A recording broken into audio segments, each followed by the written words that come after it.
Hi, everybody. Welcome to Whiskey and Weird. This is my Everyday Weirdos series, volume 4. And I'm really excited to have my good friend Lisa Heineman joining me tonight. Super cool chick. And I think we're going to have a lot of fun. We'll kind of be catching up a little bit because we haven't spent a lot of time together in recent years. But we have spent a lot of time together and doing some pretty weird stuff. So I'm happy to have you guys here. This is Whiskey and Weird. I'm glad you're here with me on Facebook live tonight, maybe YouTube, or maybe you'll be listening in later on your favorite podcast app or watching the replay. But either way, I'm grateful that you're here. If you start chiming in, say hello for sure. I am not tasting whiskey. So for those of you tonight who are chiming in just for that, I am not tasting, but I am drinking weirdly, I asked my 18-year-old son to choose the whiskey I would drink off of my shelf. And he chose the Monkey Shoulder, which I have tasted before. And so I'm just going to be sipping that while I talk to Lisa. Just to let you guys know, this will be my last broadcast for a while. I have a lot of stuff, a lot of changes happening in my life right now. And I'm going to take a break for the summer. But I'm hoping to come back bigger and better in the fall. And I hope to get my hands on some good whiskeys to share with you in the fall. So if you have some recommendations, you can certainly pop on the page at Facebook, Whiskey and Weird, the Facebook page, and make some recommendations. That's the word I'm trying to say. But yeah, I'm looking forward. Welcome you guys. I am going to bring my friend Lisa in because I'm really excited to chat with her. All right. He ran away. Hey, Lisa. Hi. Welcome. Say hello to the people. Hi, good. Hi, people. So my friend Sean says can't stay long, but he's a huge fan. He's always on. I really appreciate him. He says hi, but he works games, so super cool. You can see the comments too, right, Lisa? Can you see them? I can't. Okay, so what I'll usually do if people come up, they have questions for you, I'm going to I'll pull them up on the screen, right, so I can show you those. But if you guys, I'll let Lisa look at that for a second. If you guys are looking or are listening, for sure, if questions come up for Lisa tonight, just mention here. If you're visiting, please say hi so I know you're here. I know Sean chimed in really quickly. Always grateful for his presence. But yeah, chime in and say hello. And we're happy you're here. Lisa, I'm happy you're here. I wish we were happy to be here. I know, right? I wish we were hanging out in person again, but we will soon. We will soon. And there's Neil. Hi, Neil. Lisa's other half over there. The other half. The other half. I'm sorry, Neil. I can't say better half, but I can understand that. I let's just say you're fair and equal. Okay, let's just say that. Oh. Right. So that works out. So I'm going to say a couple of things, Lisa, but I'm always the one talking here. So I'm going to invite you to you can kind of explain to folks, a little bit about how we know each other or more. Of course, you can imagine where what road I might venture down a little bit in this conversation, because it was a time period in our lives that we really got very close, right? But Lisa and I, right? So I know Lisa and Neil from our kids went to school together, right? And actually our daughters, we both have Emily's, same class. And then our boys, Alex and Noah, were in class together. So we were like right side by side throughout all of their schooling, right? The whole time. And our boys were good friends for a long time. I think we've discussed this. I think they were almost too much alike. I think that's what kind of happened for them for a while, where they kind of went like this, but that happens. And I know that they play video games still together. And really that's all that matters, right? Right. Well, that happens. That kind of happened with us too, right? We were like peanut butter and jelly for a long time there. And then life just kind of changes, and you have to just go with wherever you're being called at that moment. And then look, look where we wound up. I know. Full circle and reconnecting again, which is really cool, I think. So it is cool. And I think you just kind of have to trust how that works out. And of course, we've both been dealing with our own stuff. And, right. And I don't think it was that we tried to move apart. We just, we're doing other stuff, right? And dealing, more dealing. I don't know about you, but for me, a lot of coping was happening. Yeah. Yeah. But I'm really happy. And you know what? I wanted to share because I thought it was really cool when you and I had dinner together. What was that? Gosh, 2 months ago? Has it been 2 months? Was it that long already? I don't know. I feel like it's been too long. But we both kind of saw ourselves at that table. Remember, we had the same idea about where we would eat. And we both saw ourselves there. And I was like, okay, we were clearly meant to reconnect at the lodge in Mukilteo tonight. Talk about synchronicity, though. That always just, even now, it kind of freaks me out a little bit thinking of it. The day you sent me that text, literally an hour or two before that, maybe, I had just said to Neil that I need to get in touch with her. We need to get together. I'm not even kidding. Within the hour, I got a text from you. We need to get together. It was like out of the blue. Yeah. I mean, talk about just, and then just the way the whole night played out, the way the whole thing played out, it was really, it was like a weird. It's weird, and I think it's just kind of an affirmation, like it's a confirmation of the fact that we were supposed to be where we were at that time, right? So, for me, that's how it feels for me. I know other people don't see that, but I see synchronicity as really as confirmation, as affirmation, kind of just a reminder from the universe. So like even earlier today, right when you texted me, hey, how do I get on? I'm like, I just sent you the link, right? Like within seconds. Yeah, like really. Seconds. So, talk about like being on the same. People are attuned. And I think it's fascinating. Just so you know, Linda's on. I don't know if you see it. She's watching. Hi, Linda. Hey, Lynn. She's watching. Thanks for being here. So anyway, Lisa, well, you can elaborate, but Lisa and I, so, we were friends, but we really, really, really got to be friends, like really solidly, during our Twihard years. God. And for those of you who don't know what that means, because I'm sure there are people, but they're the weirdos, if you ask me, right? Yeah, sure. We were very much into the Twilight books and movie series. So much so that we went to midnight showings, sometimes with our kids, sometimes with not them. We did that with Harry Potter, though, too. We went to some Harry Potter late night things, too. And I think we did Hunger Games, too. We did, but we had our kids with us for those. I mean, the Twilight thing was really driven by us, right? Well, we went to Forks. We did. We actually made the pilgrimage more than once. More than once. That is the key. And took our girls. That was really fun. Those pictures came up recently. I saw them and I was like, oh my gosh, that was so fun. So a lot of people think that's weird, right? Like you're either a Twilight fan or you're not. And if you're not, then they look on us like we're crazy. But it was so much fun. Like we had such a good time, right? We went back recently. What's that? Like, we went back recently to Forks. Oh, did you? Yeah. Nice. Yeah. I don't know what, something, again, one of those weird synchronous things where I just all of a sudden randomly started thinking about Twilight again. And I mentioned it to Neil that we should really take a road trip. I haven't been there in so many years, and let's go back. And we did. It was just pre-COVID. What was it like? Different. Totally different. There was like one little Twilight store, and it wasn't even a Twilight store. It was just a store that had to happened to have a few Twilight things in it. Yeah.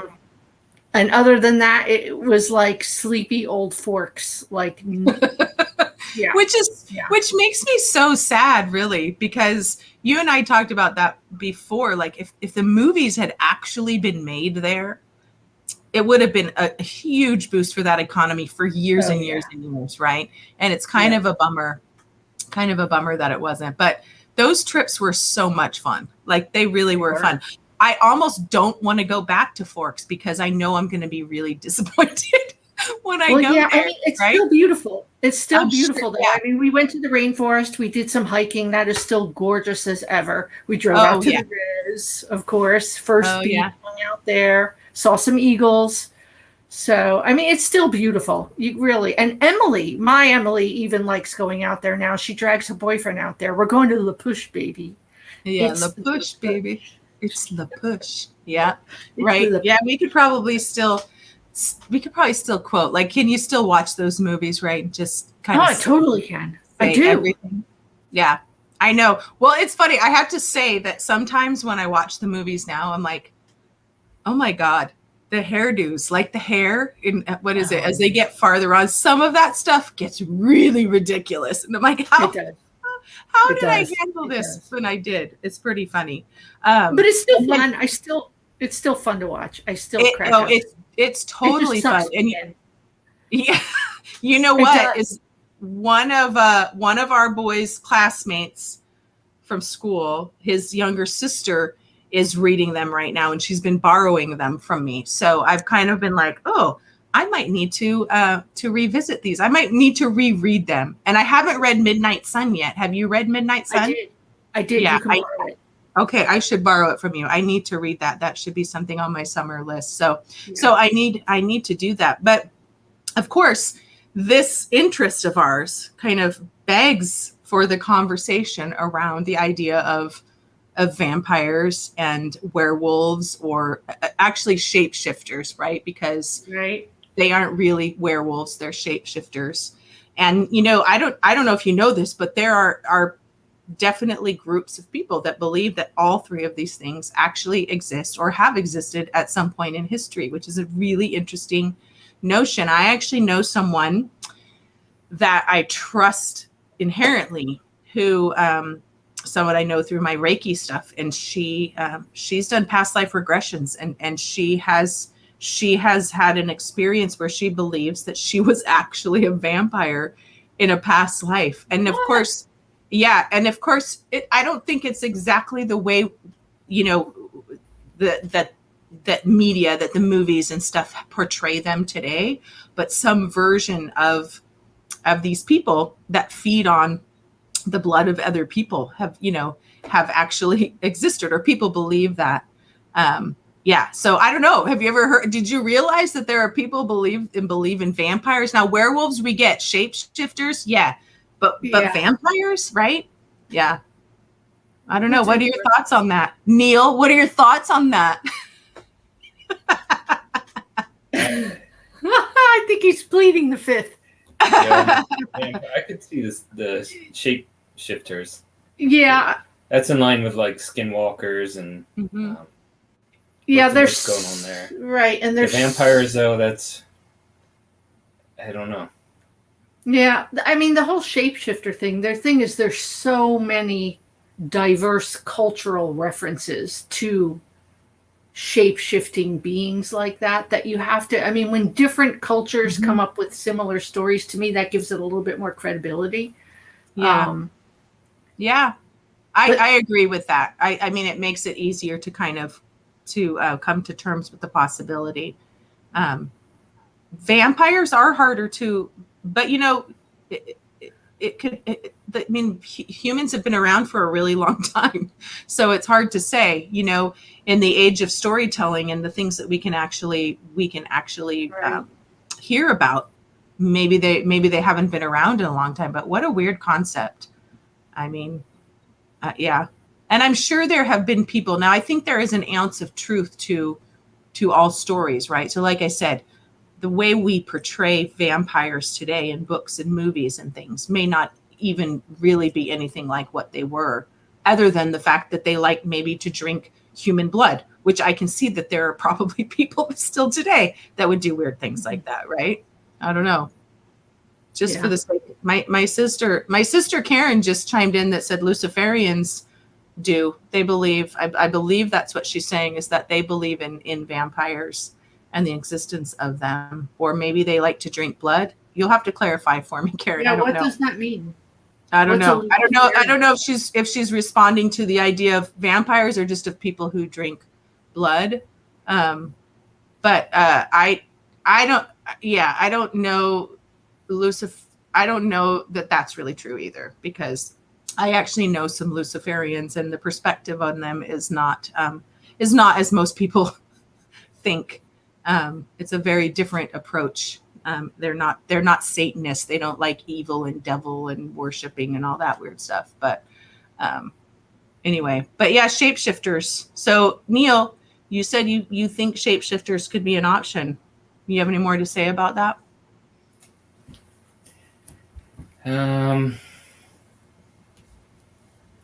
Yeah, I mean, I think it's doable, and as like Lisa was saying, you hear that among different cultures, and you see different creatures in stone writings, and the commonality is very odd, right?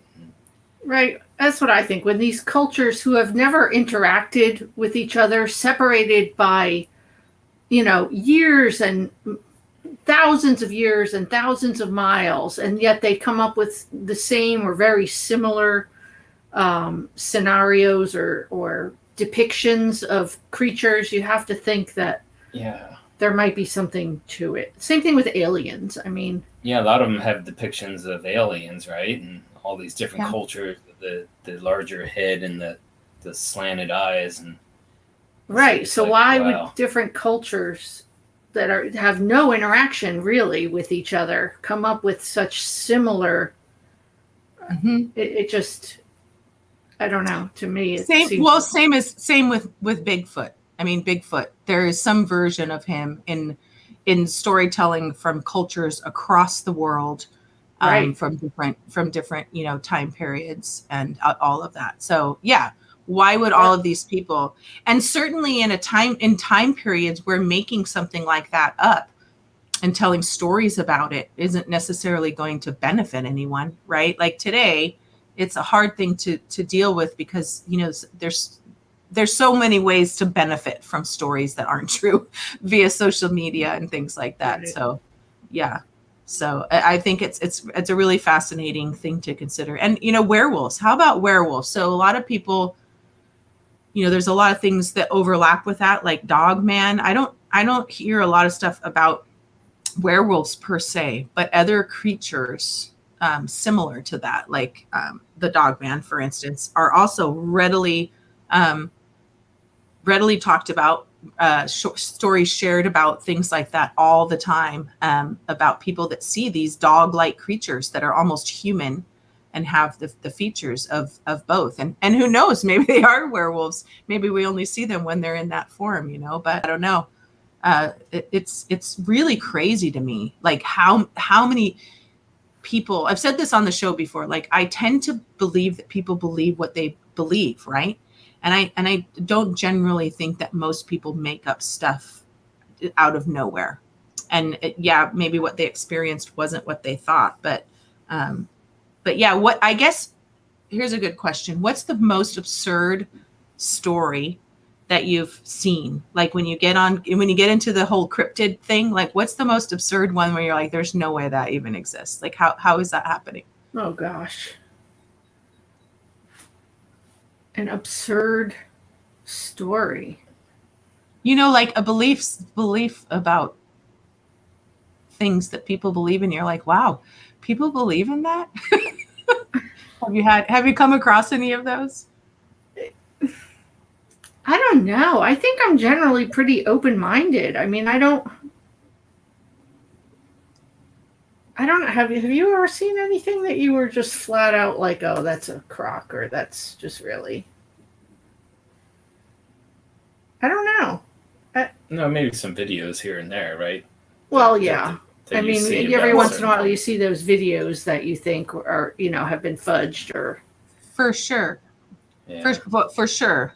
Like I'm trying to think of one of, I mean, honestly, I'm always just interested. I'm like, wow, this is really fascinating. There's more than one person. Like even something like the chupacabra, right? Like, right. That's not something we hear about a lot here in the United States, because it's not something that's really experienced as much. But there are people around the world that claim 100% that they have witnessed this creature. And it seems really, it's just fantastical, right? Like, But, how do these things exist, and why do they? And, begs the question of, are they all some sort of superhuman or supernatural kind of, as we were saying before about Bigfoot? I think we were talking about that before we aired, about, the idea that there could be this biological creature that we just haven't found yet.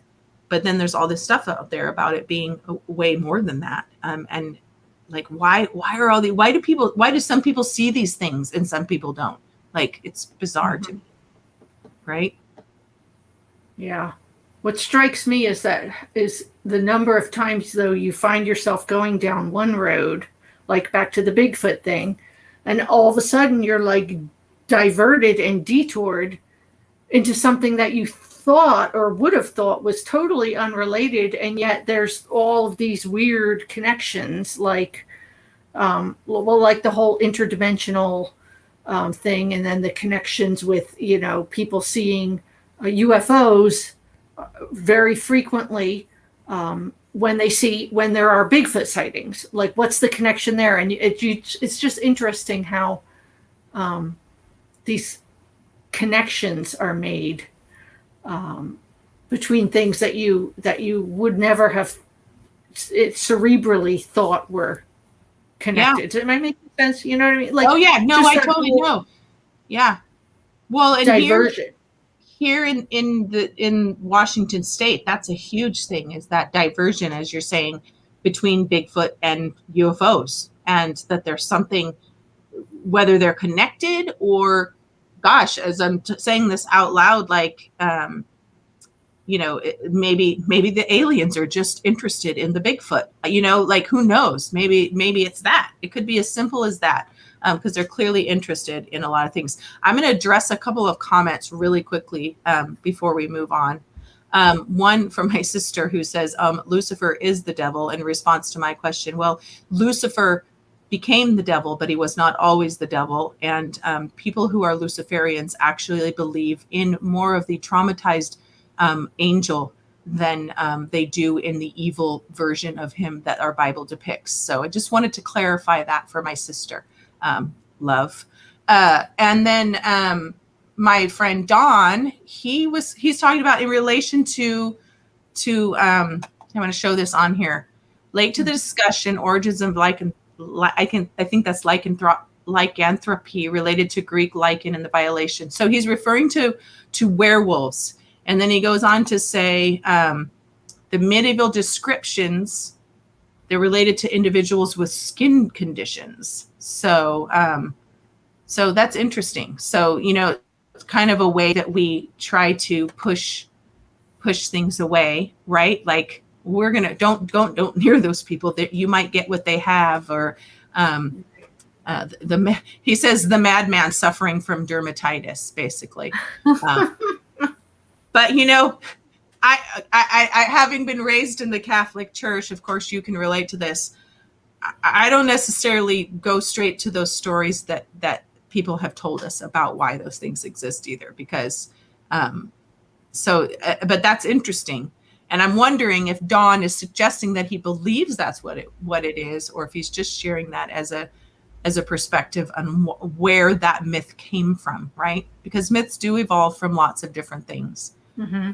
But then why are people seeing dogman creatures today? Like, today, I'm pretty sure we're very clear on what is a man with dermatitis and what is a creature with fur that also has human qualities. I don't know. I think people are more aware of that. I don't know. Do you know anything about that stuff? I don't know. Right? What do you have to say about Don's comments, Lisa? You're a scientist. I don't know.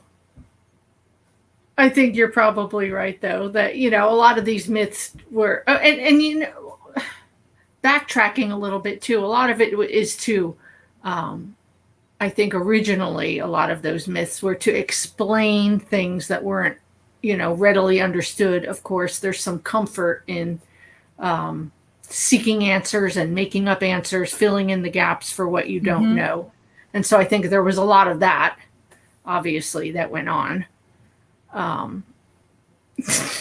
So, but that begs the question. So, was there a werewolf And then the powers that be said, we can't let people know that werewolves exist, so we're going to tell them they're madmen with dermatitis. Or did they use the madmen with dermatitis as a way to create this fear around something that really didn't exist, right? Like, it could have gone either way, and who the hell knows, right? Yeah. Unfortunately, I would be inclined to think the latter, just as a means of control, if nothing else. We control people by instilling fear in them. We tell kids stories of the boogeyman so that they go to bed on time and they don't go out wandering at night. And, I think the boogeyman exists.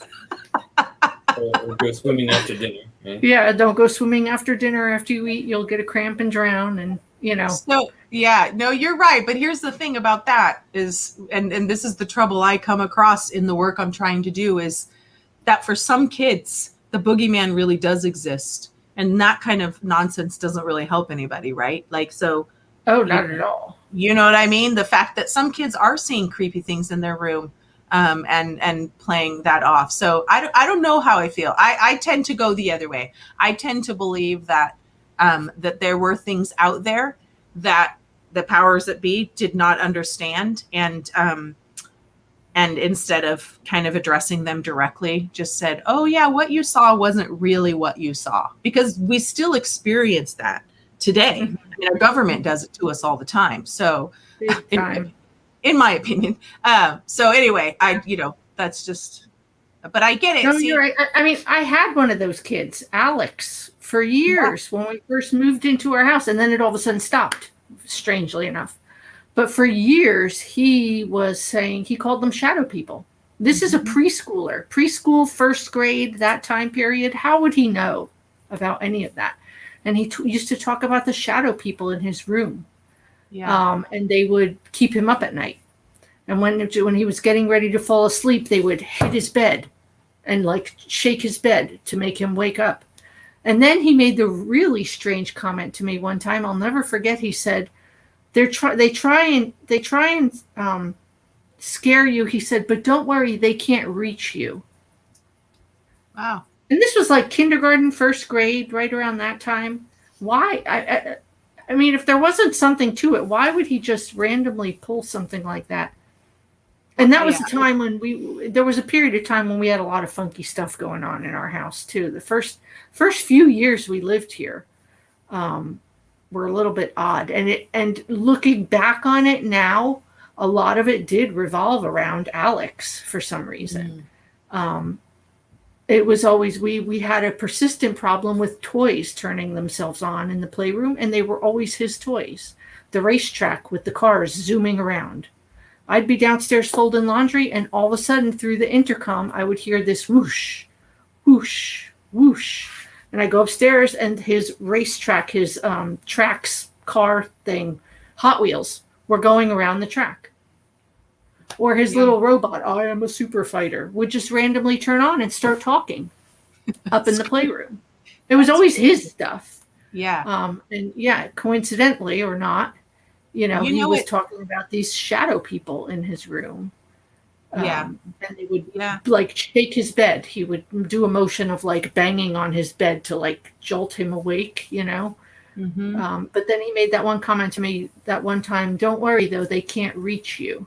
They try and scare you or try and do something. I forget exactly what he said, but I do remember him saying, but don't worry, they can't reach you.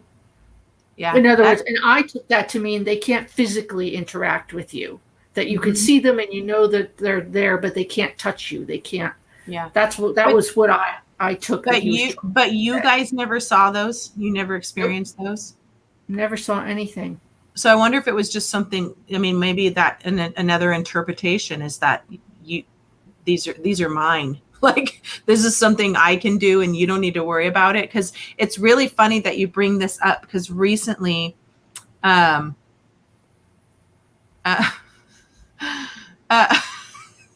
sorry, I just saw a weird comment. I just saw a comment. Can you see it? Do you see the comment from YouTube? So you are delicious. I'm just saying. I love that. Anyway, okay. That's fantastic. Hey, at least I know someone's watching on YouTube, whether it's for the right reasons or not, who knows? But I was saying recently, I've had a lot of opportunities like that have come up, like watching or experiences talking with people about PK, so psychokinesis, right? And that and it's really gotten me thinking, and I have been thinking about this notion for a long time now, that the things that we experience, and I haven't figured out how to explain this really well yet, but the things that we experience are more to do with us directly than they are with whatever we believe we're experiencing, if that makes sense. And and because there's messages in it, right? And the whole idea of psychokinesis, of course, is this idea that we create the weird stuff around us because of our psychic abilities and our connection to things. And so as soon as you started talking about Alex again, and of course, I've heard these stories before, but as you're talking about the toys and all of these things that are directly connected to him, I was like, that sounds like PK, like almost like he had the ability himself. That it doesn't necessarily mean that he wasn't experiencing shadow figures, but it was like it has to do with this really deep connection on a psychic level and big energy and being able to manipulate things around you. That's what poltergeists are, right? Poltergeists. I was just going to say that. Yeah. They aren't entities in and of themselves. They're created by the energy that humans create. And of course, it's a gift in and of itself. It's being psychic, basically, and being able to connect and create things. We have to learn how to channel that. But again, for me, that's a weird synchronicity, because this kind of theme of PK has been coming up in recent weeks. And to have you say that, of course, in a story that I've heard probably a handful of times over the years. And I'm like, okay, that might be what that is. And just, knowing Alex, even, like, it doesn't seem completely out of the realm of possibility that, as your sister says, that he's gifted, like there's abilities there. My own kids have seen things over the years too, but his sound pretty consistent, right? Like, yeah, and it would make sense though that if you're thinking that all of these things are emotionally charged, right? It's when we're going through these turbulent, big changes, emotionally volatile, charged times, that these things tend to manifest, right? Because it's kind of like an energy surge of sorts. And that would make sense. I mean, we were in a new house at the time. It's a big change for a little kid. He was probably experiencing a lot of emotions and feelings, and maybe that's just how it came out. I don't know. I never really saw it that way, but it's interesting how you revisit these things years later and you kind of see them in hindsight, how it kind of puts a new perspective on it. So that's kind of an interesting. It is, and I think there's purpose to that too. I mean, there's reasons that we don't come to these awarenesses at other times in our life. I mean, everything comes to us for a reason and is meant for us to think about whether we land on that forever or not. I mean, even in the field of all of this, like ghosts and Bigfoot, how I looked at them 10 years ago, for instance, is completely different from how I look at it today. And I'm sure it's even the same for you, because you have the scientific background that's how you look at things is from that way. So how would you say things have changed for you over time in terms of your perspective on kind of the supernatural? I mean, I always think I've tried to maintain an open-minded attitude about it, but at the same time, I'm one of those people who I really like to see it myself. Like, I really need to experience something myself. I need to, rather than just taking someone else's word for it, and I need to understand it in order to accept it. I need, and so I have a hard time with a lot of this. Well, I don't know. You just have to believe type stuff. I need to have to understand the why, the how. Why? Explain it to me. But interestingly, though, and I say this very often, that the more the more I learn, particularly with like things like quantum physics and quantum theory and that sort of thing, the more I research that and the more I learn, the less far-fetched some of those other ideas seem to be. Because you're learning, or I'm learning, about all of these things that are happening on this minute subatomic level. And you have to think things can happen there. When you look at things like quantum entanglement, for example, where you've got two particles who, when they become entangled, they interact in a very predictable way, right? One is spinning left and one is spinning right, for example, right? And they maintain that. If you, and this is like, we're talking photons, like subatomic particles. Yeah. So, but then if you cleave them, they will maintain that relationship even at a great distance. So if you manipulate one way over here, the other one will react in a converse way, even though they could be at some point miles apart. You start to turn, if you change the rotation of one, the rotation of the other will spontaneously change with no apparent connection between the two. I mean, it's mind-boggling. It opens up the whole time travel, interplanar, telepathic. It's so much. You can go so many places with that. And that's just one example. But, the more we learn, the more I learn, the more I research, the more some of this crazy woo-woo stuff actually, you start to think, holy shit, that actually could work. Yeah. And it does work. Yeah. Well, and because, I mean, that just speaks to that notion of how people feel connected to one another, and they don't really understand why. Like, people believe that we all are stardust, essentially. Like, what makes up all of us comes from so many different places. So yeah, it makes it really, I mean, I don't know, for me, I'm like, yeah, that makes sense. But I think what happens is that some of us start thinking about it more and kind of get a little ahead of where most people can be with it. And then it's easier just to throw it out because it seems too overwhelming. But you're right, that there is science actually, and a lot of people say this, there is science 100% to back up a lot of these different things, especially when you get into, time travel or psychic awareness, psychic connectivity to things, all of that. I mean, I can't explain. I mean, we can't explain why you and I, for whatever reason, have these synchronistic episodes, right? Or like how my sister and I across the ocean, across the world, literally like have moments. We had this weird thing where almost it was like the universe was compelling us to talk to each other. And I mean, there's just really bizarre things that happen and it doesn't make any sense. And when they happen consistently, that's when you start to question them, right? Like a one-off thing, yeah, you can probably talk yourself out of that. But a lot of this stuff happens way more often than people are realizing. Yeah. And we just kind of ignore it. That night we went out to dinner. It played out exactly how it played in my mind's eye.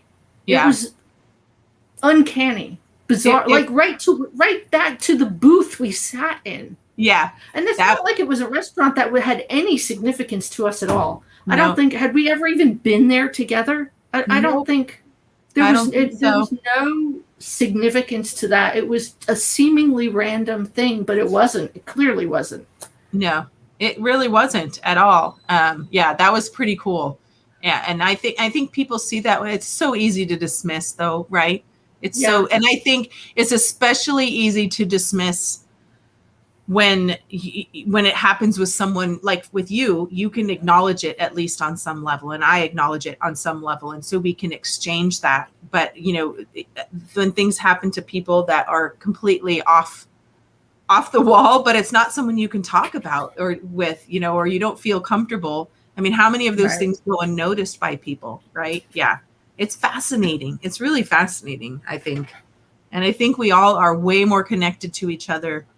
And particularly the people that we circle back to more than we think. That there's reasons that you and I became friends. I mean, the fact that we have two Emilys, we have two boys that were like two peas in a pod with their glasses, they're cute, cute little, I mean, there's just, it's just bizarre actually in a lot of ways. Yeah. And I don't think it was by chance. No. I can't believe that. I just can't. Yeah.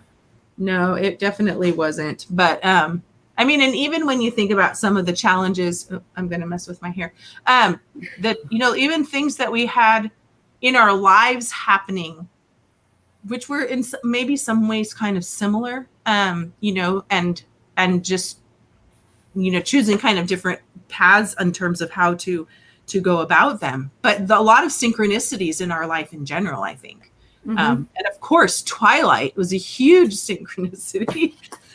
I mean, because that really was where you and I really bonded, because we found this and we had so much fun of that. We had been friends, of course, before.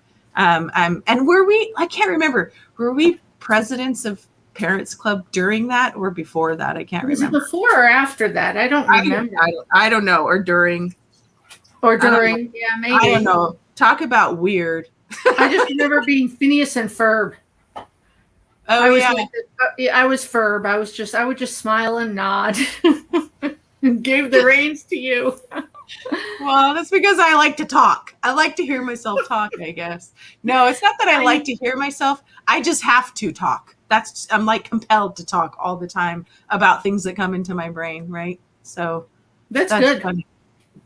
But I do remember you making that reference when you're like, we're like Phineas and Ferb. Yep. I love that show. I do too. Yeah, I reconnected with a friend recently, and he's totally into that show, and we're both like, what? Best theme song ever. Yep. It's very good. I love it. So I'm going to see if we have any more comments from anybody. Don shared a link. I've got a dog panting here. It's not the delicious man. The dog. It's not the delicious old man. No, it's the dog. Neil, I'm getting you a shirt that says delicious old man. That's awesome. Thanks, Bruno, wherever you are, for that amazing comment. Yeah. That's pretty good. Because you know what, Neil? Neither myself nor Lisa got such a compliment on this show. You did. No. So. I'm never going to hear the end of it now. Now I'm going to hear about how delicious he is. I'll just remind him of the old part. That's right. You're old. You might be delicious, but you're old. You're old. Might be a little chewy. I'm just saying. Anyway, I wouldn't know. That's really funny. So what are your thoughts about that? Speaking of you, Neil, something had to have come up in all this conversation. You want to share anything with the Whiskey and Weird universe? I think Lisa was onto it, as far as there's a lot of stuff out there that we don't know regarding minerals, technology, things happening around us that we have no idea, right? Mm-hmm. Even the higher powers, government doesn't know. But I think there is a lot that they do know too, that they're. I think so too. To elaborate on, like the movement with tic tac shapes or UFOs and that stuff. I mean, it's so odd, so advanced compared to anything we've ever seen. So there's much bigger things out there than what we know. So here's a question around that. Like all of this stuff coming out about UFOs. Exactly. Why is it coming out? Why now? Why are they doing that? Are they trying to, like, some people think they're trying to distract us from something else, right?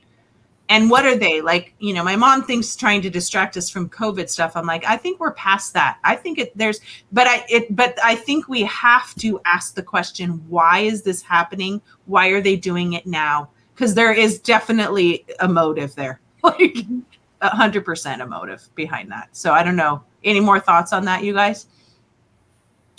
Yeah, I mean, that's so obvious now. I've seen even newscasts on that, and but nobody's really saying why they're doing it, right? And yeah. Exactly. Or are they desensitizing us to it to welcome it, in the near future? Like predictive programming, that type thing. Right, to get you used to it, that there are other people around, and then they're going to introduce something down the road. Yeah. Right. So they're using it to desensitize people in a way, right? Mm-hmm.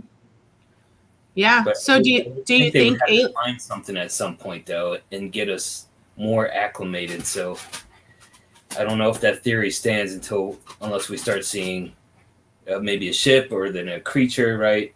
And then I'll be like, oh, okay, it's coming, Yeah. Like, point, I think it's very speculative, and likely they just know, people know it's out there with everybody, videotaping everything on their phone, right? Mm-hmm. So they're just like, well, let's just show it. I don't know what the hell it is. Let's, Well, I think to your point right there, Neil, is that it's funny when you, like with UFOs, or I was noticing this on some show, paranormal show, and they're like, oh, there's more things being documented and there's more evidence. And that's only because we can, right? Like, it doesn't mean it wasn't happening all of this time. So maybe the motivation is simply that we can record what we're experiencing. It can't, if we have a picture of it, it becomes harder for them to deny the presence of it, or to whatever. But so how much of it is just that? Like, okay, we can't keep pretending that these things don't exist. Right. But like, do you think so? On my ghost tour, I have this section where I have that I do down in Seattle, where it's just history, but it's about the Heaven's Gate cult, right? Because there's a Heaven's Gate tile down at Pike Place Market. So I'd tell a little story, and of course, Marshall Applewhite, who ran that, he totally was into this belief system that we're all aliens, and that we're just in meat suits. We're either bad aliens or good aliens, and we're all here. So, like, I guess, what do you think about the possibility that these things already exist right here among us? Like, maybe that is where we're going with this. Maybe they're already here. Yeah, I mean, that's like literally here. Yeah, here. Like that, and how that might work. Like people, then they just are in meat suits, like humans. I don't know. Well, that's kind of like Xfiles. Very right? Xfiles, yeah. Mm-hmm. I don't know. Yeah. I just started watching that again this week, by the way. So I'll be really distracted for the next 8 weeks. I want that poster. I so want Mulder's poster. Oh, you do? I'm going to get you one. I'm getting you one. I want to believe poster. Mm-hmm. I'm going to get you one. I know where to get them. Oh, I know what Neil's getting. Neil's getting a picture of the Hale Bopp comic. Remember when the Hale Bopp comic came? Well, that's what Marshall. That's when the whole Heaven's Gate suicide. Well, it was really a murder suicide. Let's be clear. Happened. Oh, where did you find that? Wait, did you know he had that? No. I forgot to give it to you. Neil? You forgot to give it to me. That's awesome. What a surprise. I thought you were getting the picture of the Hale Bopp comet. We have a picture of the Hale Bopp comet, and we put a little sticker of a spaceship behind the comet. Okay. Here's a comment from Linda, you guys. Or maybe aliens are the missing link. All humans might be hybrids. You know what? Maybe we are. Well, when you get into the whole conversation with people about, and I have traversed lots of groups of people in my research, let's say. A lot of people believe we are really just that. That none of us are really humans. That this is an experiment. The human existence is basically an experiment, and that we're all starseeds. That we all came from something else. So essentially, if you believe what a lot of these people think, it's not. It's not. Like people believe this. They essentially. So it's funny when I'm telling this story about Marshall Applewhite, because I'm like, there are actually people today that consider a version of this to be our reality. And it's kind of intriguing to me, actually. And Linda's partner, what's Linda's partner? Lisa. Lisa. She's here too. Hi, Lisa. Best name ever. Woohoo! So they at least Linda or one of them says, I'm definitely a hybrid. Hey, me too. For sure. Starseed right here. Yeah. Yeah, that's really there's a whole scientific theory about how did life begin on Earth anyway. Yeah. Right? There's that whole panspermia theory, meaning like little single cellular life organisms landed here from meteors. So we originally, and then life spawned from those little single cell organisms, and through, evolution, here we are. But I mean, if you go back to that whole theory, then we're all aliens. None of us really originated here. We all came from someplace else. So right? Yeah. In a very literal sense. That kind of makes more sense than what we're taught in the Bible. I don't know. Right? That makes way more sense, because that's how everything that we find has evolved here. Like, why are humans so, I don't know. Science has shown us, regardless of what, the Bible told us, that these things are all constantly evolving and where they kind of started. So why would humans be any different, right? Like, exactly. Yeah. Exactly. It doesn't make any sense.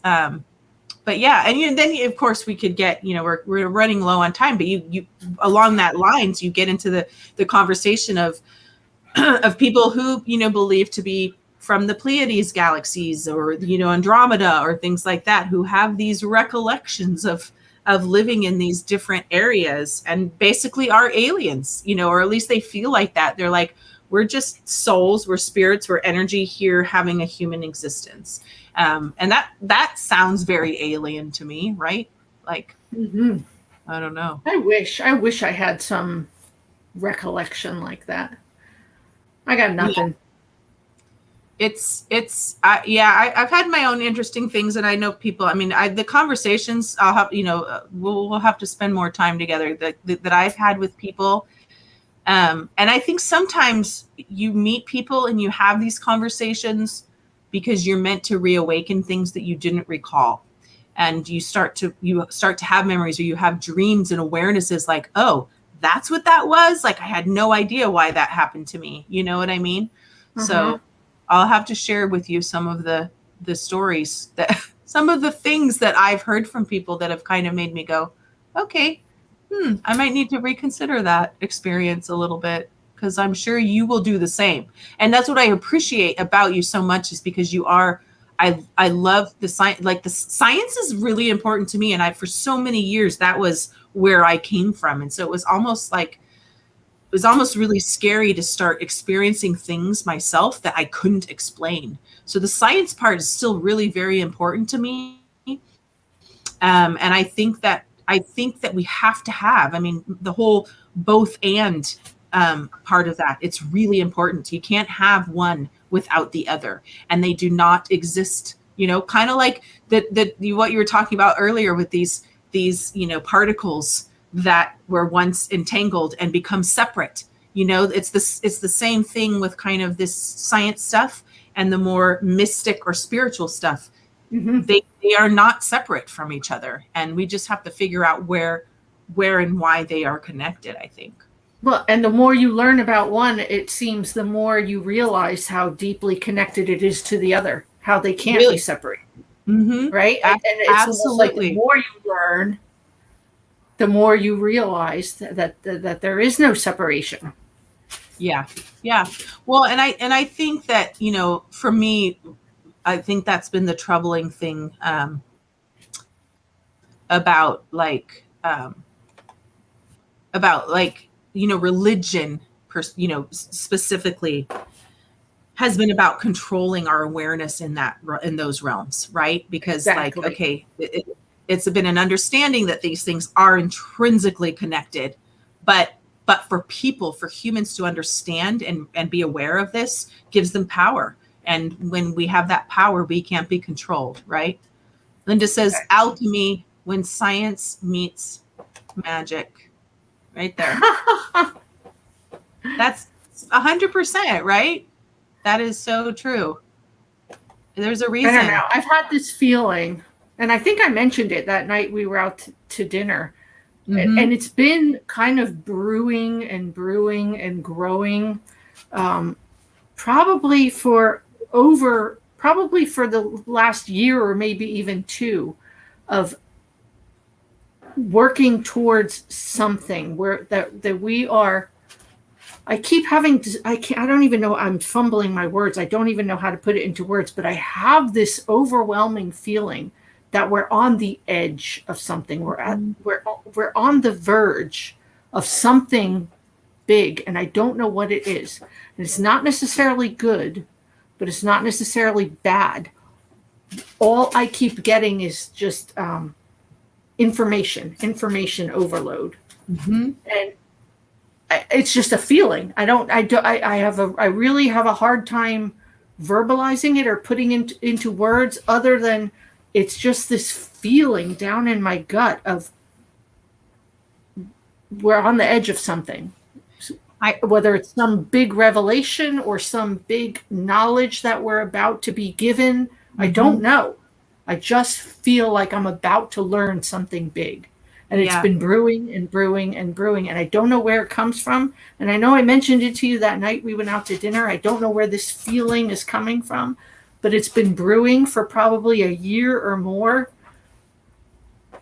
I feel like we're on the precipice of something that I love that you brought this up, because in the mystic world, we are very much aware of this happening. That we are on the verge of an up leveling, an ascension of sorts to more of a 5-dimension thing. And I think it's really important actually that you bring up the fact that you don't know if it's good or if you don't know if it's bad, because nothing is inherently one or the other. Everything is it's all both and you can't have one. And it might be bad for some people. It might be, because especially if you're not willing to acknowledge it, I think. But there are a lot of people like you, Lisa, that you yourself are right on the edge. Like, I know you have an awareness that you will continue to come into. But this is really happening it's an evolution thing. And it has happened many times throughout history, but particularly right now, there's just a huge ascension to the 5th dimension. It feels like really annoying gut feeling of like you're waiting to learn something. You're right there. Right there. Yep. And like I said, it doesn't feel good. It doesn't feel bad. But the feeling I get is like you're about to get a bunch of information. You need to be prepared, because you're about to learn something, and it's going to be freaking huge. I think the key to that is basically being willing to say, I'm open to this information and I'm open to whatever this is happening. And you'll start to understand it, and you'll start to see what it means for you differently. Does that make sense? Because of course you are going to be inclined to put up barriers to that because of your science background. But there's something very real about you that is non-scientific, and that's why you're getting that information. So that's just my weird perspective on that. But there is something happening, and I don't even know what it is. I mean, it comes from this aspect of a level of claircognizance, when you just know something and you can't explain it, but you're like, so clearly you have that ability, claircognizance, to have those messages coming to you. Doesn't mean we always understand them. It just means that they're there, and we're aware of this really much bigger picture in ways that we can't understand yet in our human existence, right? And it is possible to learn more as we experience, as we're humans. But yeah, that's really fascinating. I love it when people share that with me, because I'm like, yep, you're right. Do with it what you want, really. Like, but if you're willing to be open it. Now, I will tell you in my own experience that if you decide to be open, if you really say to the universe, I'm open to this, just be prepared for an onslaught for a while. It can be it's just weird. I mean, and I think for me, that's part of why I kind of went into this weird place myself, because I was downloaded with information that was kind of weird for me to understand. So, but I think you're ready for it. I think you can do that. And somebody's trying to tell you that you're ready for it, right? Maybe. Maybe. There's the dog panting again.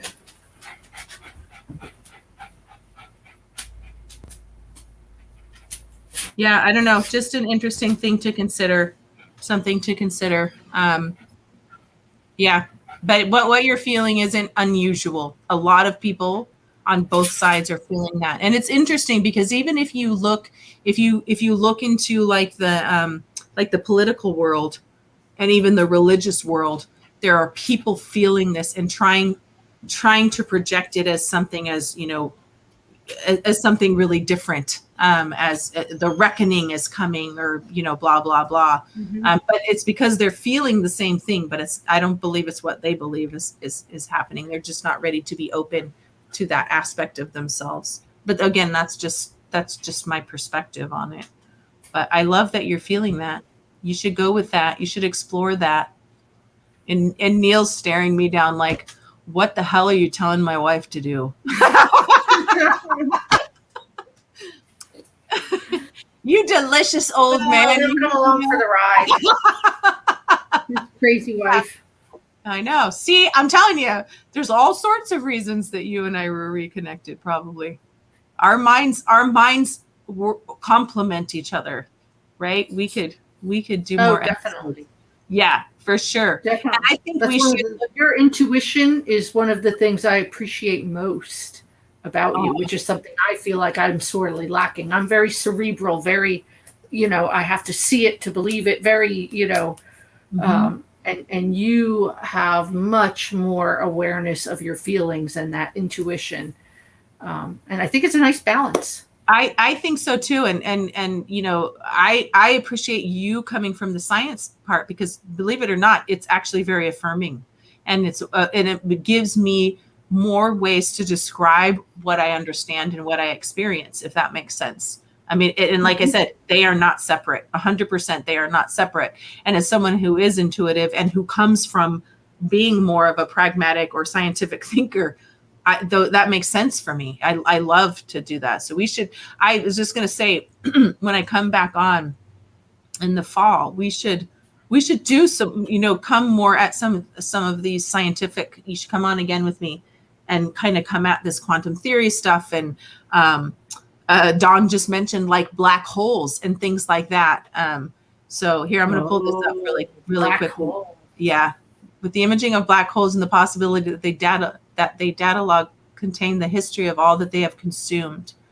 Yeah. So, gotcha. I got you, Dawn. I got your, yeah. So, I mean, science, it's not separate. They aren't separate at all.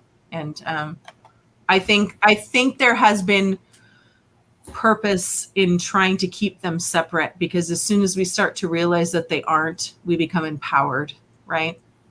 Mm-hmm. Yeah. So Definitely. What was it?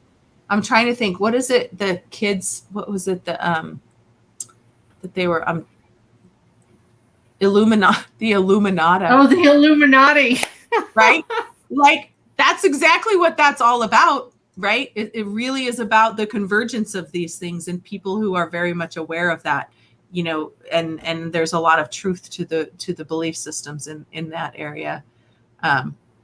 Linda says, please help me understand quantum physics. I wish I understood. It's all theory. A lot of it is theory, quantum theory. But I mean, there are some tried and true tested, things that we can explore. But yeah.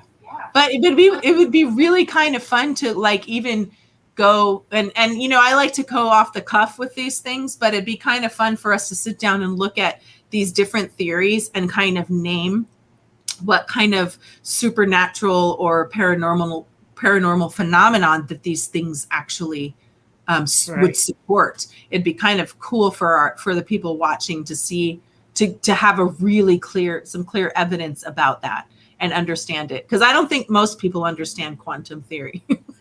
None of us do. But it's like that whole quantum entanglement that I was talking about. It brings a whole new perspective to things like portals and time travel. By location, right? Yeah. And we've got these particles that exist in multi-states. When I say states, I mean states of matter, all at the same time. How can that be? but they do it. Yeah. So, well, and of course, you know, like, yeah, the whole parallel universe notions, and exactly. that we are existing in different places at different time periods. You know, hence deja vu and things like that. So I don't know. Anyway, so it is after 8 o'clock. Getting into the whole Schrodinger's cat thing, the whole, you know, Schrodinger's cat thought experiment, where the cat is both alive and dead at the same time until you open the box. So it's existing in every possible form, at the same time. And that's very much how quantum particles behave. Mm-hmm. They behave as material, but as energy as well. So yeah. That's funny. I should probably sign off, but it's funny. I was just saying the other night at dinner after Noah graduated with my parents, and talking about how, you know, when you lose loved ones, especially ones that you aren't around all the time, you just kind of have in the back of your mind that they're still alive somewhere. You know what I mean? Like, and maybe they are. It's just such and it feels very real until you just kind of embrace that notion of they are gone from this life. But you just think, oh, this person is sitting at that, you know, kitchen table or doing whatever. And there's probably more to that than just our sentimental connection to people. I think it's easy to explain it away with a lot of things, but yeah, I think we should have the whole twin thing, right? That if we're all connected in a very physical, scientific way, that certainly explains why twins share some of those experiences that they do, where one happens to one, it happens to the other, where the other experiences what one is going through, right? Yeah. And you could say, oh, that's just hokey mumbo jumbo, that's a bunch of baloney. But again, going back to the quantum physics and that whole entanglement thing, these two people came from a solitary cell. So it isn't that far-fetched that one is experiencing, the other one will also experience on some level.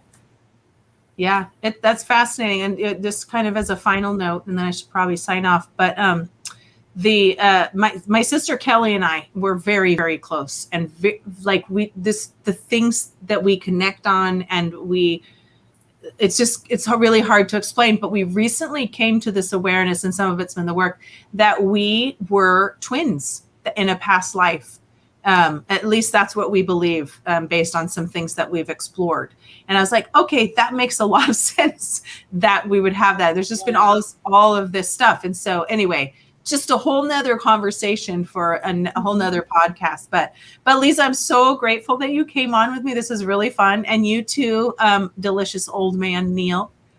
I'd love to get together in person with you guys soon. So we'll have to make that happen. Definitely.